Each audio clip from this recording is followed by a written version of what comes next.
Hello friends, welcome to my YouTube channel. In this video, I'm going to show you how to fix WhatsApp not showing contacts on iPhone in iOS 16.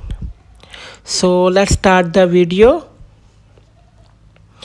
So friends, let me show you that the WhatsApp is not showing contact name on my iPhone. So first open the WhatsApp app and then click on at the top right corner of the icon. Here you can see the contact and contacts names are not showing. To fix this, click on allow access at the top of the page and then open settings menu. Here you have to turn on contacts under the allow WhatsApp to access.